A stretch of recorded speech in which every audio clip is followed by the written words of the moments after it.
আগের কালের গৃহিণীরা তো সারাদিন 10 মণ 20 মণ 30 মণ ধান সিদ্ধ করতো আর শুকাইতো, কাজের হিসাব রাখতো আর মানুষে বলতে পারতো যে আমি এটা করছি ওইটা করছি। আর এই যুগের গৃহিণীরা মানি আমরা আঙ্গ কথা বলতেছি, আমরা যে সারাদিন কি করি কত কাজ করি তার কোনো হিসাব আমরা রাখি? তাই তো দিন শেষে আমরা শুনি যে সারাদিন কি করছো, যখন এই কথাটা শুনি না তখন এই প্রশ্নের উত্তর আমরা নিজেরাও দিতে পারি। So hello everyone, welcome to my new another blog. কেমন আছেন আপনারা সবাই? আশা করছি সবাই অনেক ভালো আছেন, আমিও অনেক ভালো আছি। নতুন আরেকটি ব্লগে আপনাদের সবাইকে স্বাগত। তো সকালবেলা ঘুম থেকে উঠলাম আর ঘুম থেকে উঠে আমার প্রতিদিনের ডিউটি শুরু। প্রথমেই তো ঘর গুছানো, বিছানা গুছানো। এই যে ঘুম থেকে ওঠার পর বিছানাটা কি হয়ে আসছিল, এটা আমার না, সবারই ঘুম থেকে ওঠার পর বিছানাটা এরকম এলোমেলো হয়ে থাকে।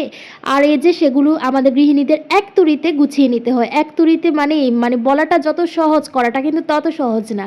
তারপর আমাদের যাতে নিজের সংসার থাকে এসব কাজ করতে কিন্তু অনেক ভালো লাগে। আমি আমার হাজবেন্ডে বলছিলাম 1 কেজি মটরশুঁটি আনার জন্য, তিনি তো 5 কেজি মটরশুঁটি আনছে। এগুলো আমি প্রতিদিন বসে বসে খোসা ছাড়িয়ে নিছি আর এগুলো এই যে এখন প্রতিদিন বারান্দাতে রোদে দেই।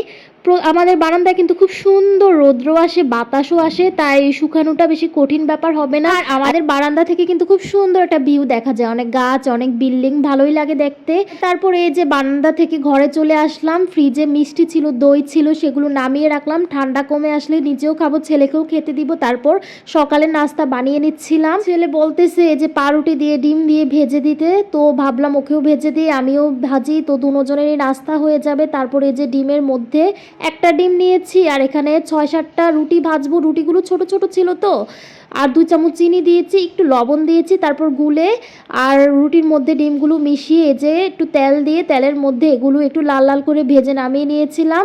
আর আমার তো 1 কাপ চা খাওয়াই লাগে সকালে। আর এই যে চাটাও করে নিচ্ছিলাম কড়া। 1 কাপ দুধের চা খেতে আমার খুব ভালো লাগে। আর আমার মতো চা প্রেমিক কারা কারা আছেন অবশ্যই কমেন্টস করে জানিয়ে দিবেন। আর এই যে নাস্তা শেষ, এখন তো রান্না বান্নার কাজে লেগে পড়তে হবে। ঈশানের বাবাও সে সকালে খেয়ে তারপর ডিউটিতে চলে যায়, আবার দুপুরে আসবে খেতে। তো উনি আসার আগেই রান্না বান্না, ঘর গোছানো, ঘর মোছা, ছেলেকে খাওয়ানো, সমস্ত কাজ সবসময় আমি শেষ করে রাখি। আর এই যে প্রথমেই আজকে রান্না করব সবজি। তো অনেক পদের সবজি এখানে ছিল। সবজিগুলো ধুয়ে কড়াইতে একটু পেঁয়াজ আর জিরা দিয়ে ভেজে তারপর লবণ আর হলুদ দিয়ে কিছুক্ষণ ভাজার পর ঢেকে দিব, সবজিটা সিদ্ধ হয়ে যাবে। তারপর মাছও রান্না করব। এগুলো ছিল কাতল মাছ আর ছেলের জন্য নিয়েছিলাম আইড় মাছ। তো মাছগুলোর উপর একটু লবণ আর হলুদ মেখে রেখে দিয়েছিলাম। তারপর ভাজি করে পেঁয়াজ দিয়ে মশলা কষিয়ে ভালোভাবে মাছগুলো দিয়ে রান্না করে নামিয়ে নিলাম। তো মাছও রান্না করে নিলাম এক চুলায়, আরেক পাশে চুলায় রান্না করে নিয়েছি সবজিটা। তারপর শেষে ভাতটা বসিয়ে দিয়েছি। ভাতটা আমি আজকে শেষে বসিয়েছি কারণ কি জানেন, সকাল সকাল তাড়াতাড়ি ভাতটা বসালে না গরম চলে আসছে তো একটু গন্ধ হয়ে যায়, তাই ভাতটা সবার শেষে বসিয়েছি।